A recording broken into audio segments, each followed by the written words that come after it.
Assalamualaikum warahmatullahi wabarakatuh. Bismillah, alhamdulillah, wa syukurillah, wassalamu ala rasulillah, la hawla wa la quwata illa billah, amma ba'da.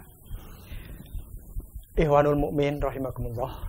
Dalam kesempatan perdana ini, izinkanlah saya menyampaikan beberapa kalimat ataupun beberapa ayat Al-Quranul Karim dengan tujuan untuk menghilangkan salah kaprah dan mitos. Kita tahu bahwa semua mengerti bahwa Allah menciptakan langit dan bumi menggunakan ilmu, dan ada ilmu yang disebut wahyu. Wahyu yang disampaikan kepada Rasulullah SAW, dan juga ada yang menyatu dengan alam. Wahyu yang disampaikan kepada Rasulullah SAW melalui malaikat Jibril maka disebut kitab kauliyah, sedangkan yang menyatu dengan alam disebut kitab kauniyah. Kauliyah dan kauniyah. Kauliyah berarti Al-Quranul Karim, kauniyah berarti alam semesta. Dua-duanya diperintahkan oleh Allah SWT untuk dibaca dan diperhatikan, yaitu Iqra wa fanzur. Ikhwanul mu'minin rahimatullah. Marilah kita mengaji alam yang intinya untuk menghilangkan salah kaprah dan mitos. Suatu contoh, gerhana matahari yang selama ini dianggap sebagai matahari yang dimakan raksasa atau buto, atau gerhana rembulan atau bulan yang terjadi biasanya disebut untuk menurut mitos itu mau dimakan oleh raksasa. Kini saya akan mencoba meluruskan dengan kalimah Al-Quran maupun kitab kauniyah. Kita pertama ngaji alam. Ngaji alam itu diperintahkan oleh Allah SWT dari berbagai macam surat-surat, di antara surat An'am, surat Al-Imran 190 dan 191 dan yang lainnya. Contohnya, kita ngaji alam, bumi bisa terang karena ada matahari. Penduduk bumi yang mungkin tahun 2010 itu sekitar 6,5 miliar jiwa, yang mungkin sekarang sudah lebih, itu hanya disinari dengan satu matahari. Subhanallah, betapa hebatnya ciptaan Allah yang namanya matahari. Tapi itu pun terjadi gerhana. Kemudian kita mengaji dirinya sendiri yang disebut Al-Quran primordial. Hati bisanya iman, ada Islam, ada akidah, bahkan ada aksioma. Itu disebabkan karena ada akalnya. Jadi, bumi bisanya terang karena ada matahari, hati bisanya iman, ada keyakinan, ada akidah, dan sebagainya karena ada akalnya. Itu pun bagi orang-orang yang menggunakan akalnya. Ikhwanul mu'minin rahimakumullah.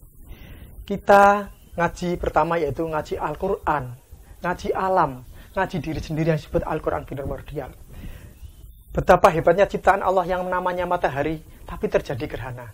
Jadi perlu kita ketahui dalam ilmu mantek itu disebut ilmu itu terbagi menjadi dua golongan, di antaranya ilmu qadim dan ilmu hadis. Ilmu qadim adalah ilmu Allah dan ilmu hadis adalah ilmu bagi manusia.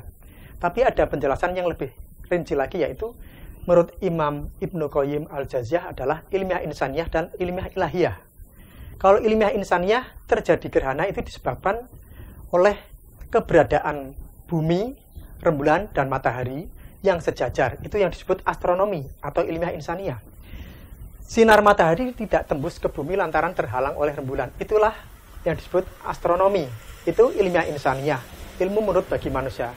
Namun kalau menurut ilmiah ilahiyah, sesungguhnya matahari terjadi gerhana itu bukanlah demikian. Sebetulnya itu adalah merupakan suatu ayat kauniyah yang Allah sampaikan kepada kita. Itu dengan makna isyarat. Kalau Al-Quranul Karim atau kitab kauliyah dengan makna muhkamat atau makna yang jelas.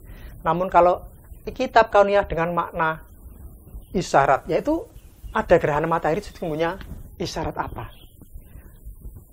Ikhwanul mu'min rahimakumullah.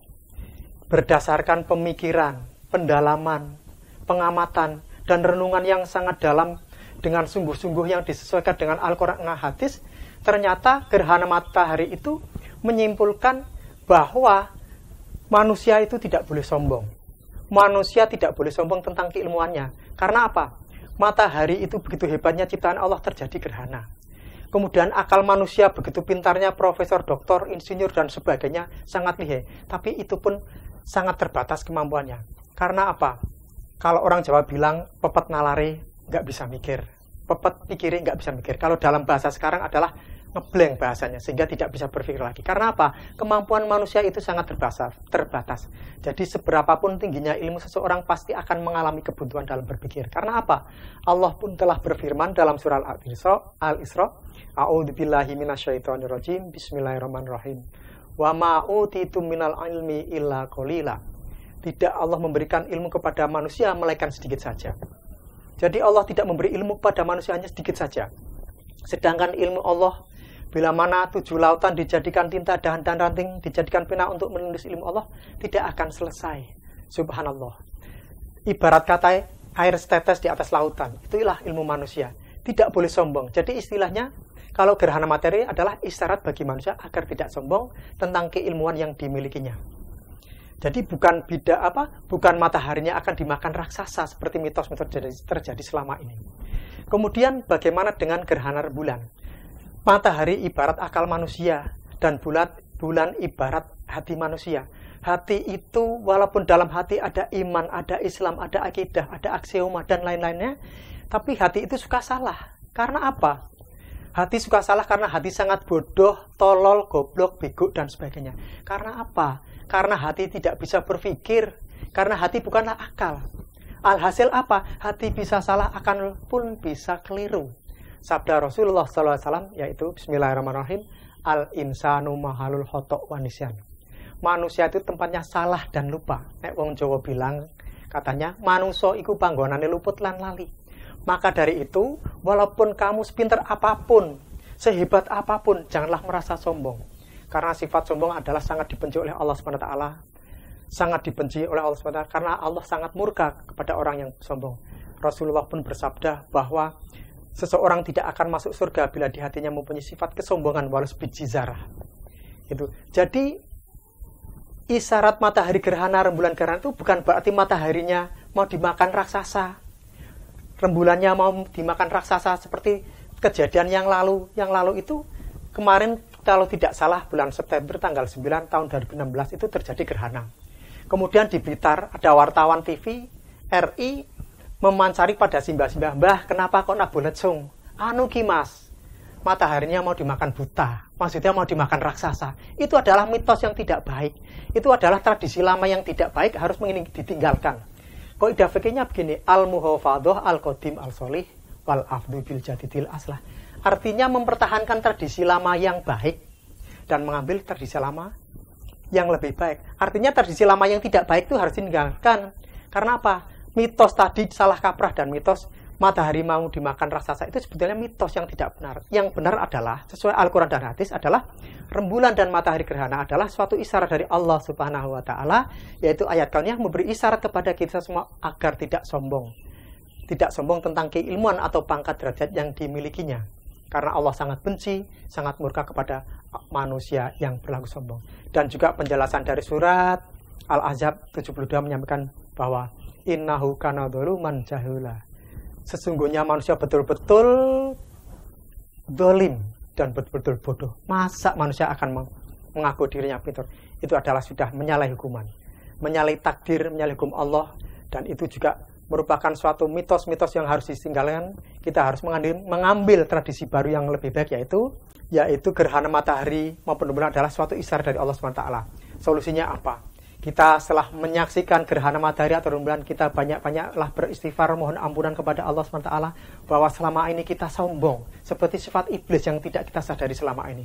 Kemudian sholat suhufin maupun khusufin, sholat gerhana. Itulah dari saya. Untuk itu, kembali lagi ikhwanul mukmin, dimanapun Anda berada melihat dan mendengar apa yang saya sampaikan, tolong sampaikanlah kepada saudara-saudara kita, anak, ponaan, siapapun, beritahu bahwa itu bukan matahari mau dimakan raksasa, tapi itu adalah ayat kauniyah yang memberi isyarat kepada kita semua agar tidak sombong tentang keilmuan yang dimiliki.